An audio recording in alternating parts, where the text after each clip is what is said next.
Madame, Monsieur, bonjour. Merci de nous rejoindre dans ce 6h30. Je vous emmène à présent faire un tour au village de la Canne pour vivre l'ambiance qui a prévalu hier, jour de match. Village Canne de la RTI, radio-télévision ivoirienne, à l'université Félix Houphouët-Boigny, à Cocody, ce lundi. Les spectateurs sont venus nombreux, pousser les éléphants de Côte d'Ivoire à la victoire, synonyme d'une qualification pour les huitièmes de finale. Après un début de match timide face à la Namibie, Max Gradel libère le public à la 39e minute. C'est le délit.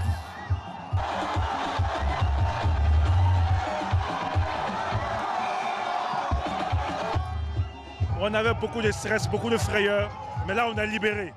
Pourvu que ça continue et qu'on en marque encore. À la reprise, les éléphants mettent le pied à l'étrier. Ils vont marquer un deuxième but. Malgré cette avance, les supporters vont connaître un moment de frayeur avec la réduction du score des Namibiens. Les joueurs ne se donnent pas à fond.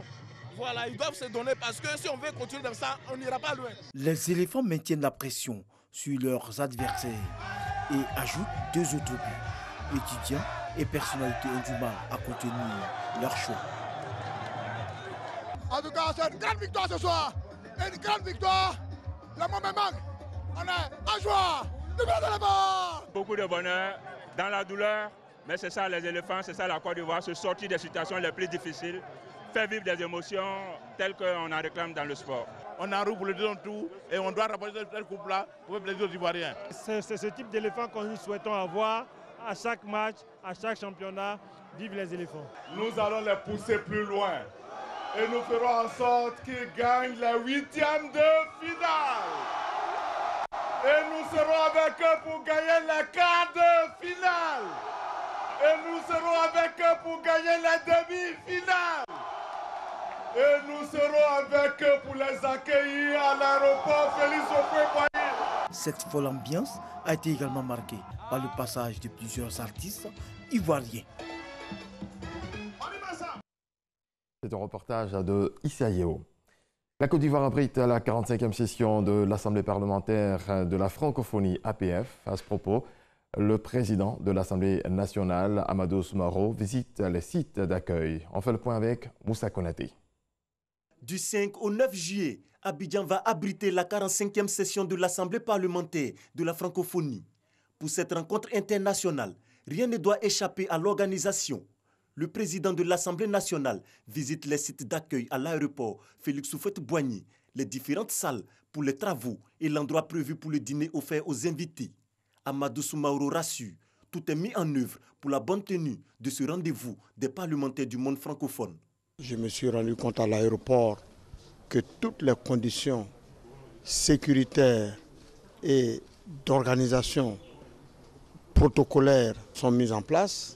Le comité d'organisation, composé d'hommes et de femmes efficaces à l'œuvre, je peux rassurer les uns et les autres, je peux rassurer les Ivoiriens, je peux rassurer nos amis de la francophonie que la Côte d'Ivoire est enfin prête pour organiser cette grande fête de la francophonie.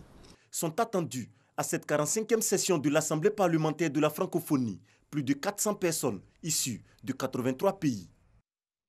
La Commission d'accès à l'information d'intérêt public et des documents publics KIDP continue de faire la promotion du droit d'accès des journalistes aux sources institutionnelles.